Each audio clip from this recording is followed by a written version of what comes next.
Donc les enfants, je vais vous lire le chapitre 3 de La fiole à turbulon. Donc le chapitre 3 qu'on appelle le naufrage.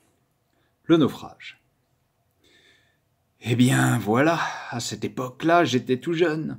À vrai dire, j'avais ton âge, à peine. Mais je travaillais déjà dur, tu sais. Mes frères et moi étions pêcheurs. Un soir, en remontant nos filets, j'ai trouvé, au milieu des poissons, une petite fiole de verre sombre, fermée par un bouchon de liège. « Comme la mienne ?» demanda Théo. « Exactement. On y voyait mal. Au travers, mais on aurait dit qu'il y avait quelque chose à l'intérieur. »« Dans celle-là aussi, je crois bien qu'il y a un truc, » remarqua Théo. « Oh, sûrement. Hélas. En tout cas, en voyant celle dont je te parle, Pierre, mon frère aîné, s'est écrié que c'était une fiole à turbulon et qu'il fallait la rejeter à l'eau sous peine de malheur.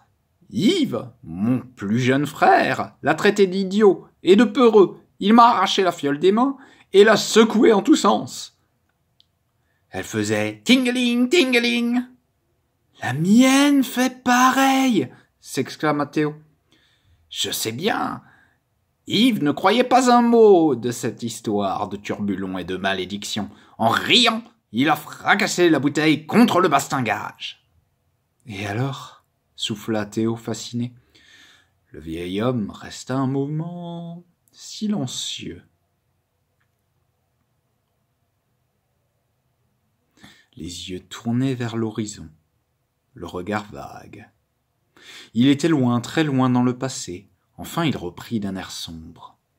Alors, on a vu jaillir hors de la fiole un horrible petit diable vert et tout ratatiné. Un diable vert ?» bredouilla Théo en fixant sa bouteille d'un œil soupçonneux.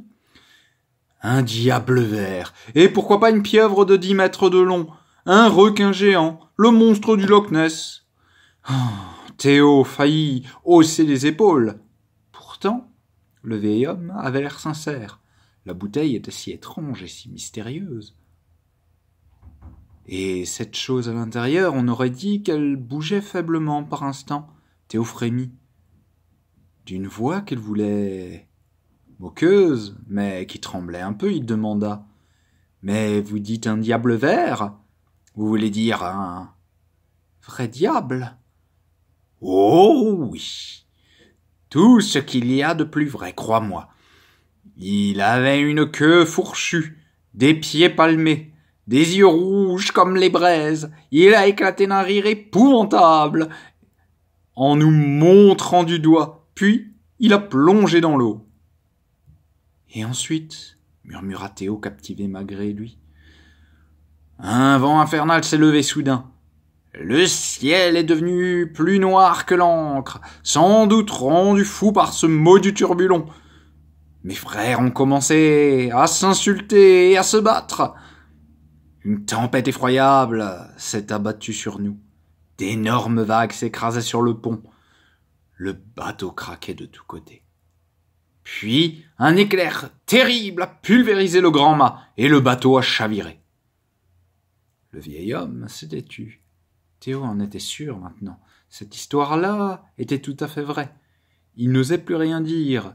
Plongés dans leurs pensées, bercés par le refrain têtu des vagues, Théo et le vieil homme demeurèrent un long moment sans prononcer un mot. Théo, n'y tenant plus, chuchota timidement. « Et après ? Qu'est-ce qui s'est passé après ?» Pépé Alphonse soupira. « J'ai dérivé pendant des semaines, agrippé à ce qui restait de l'épave. Lorsque le courant m'a enfin ramené chez moi, tout le monde me croyait mort.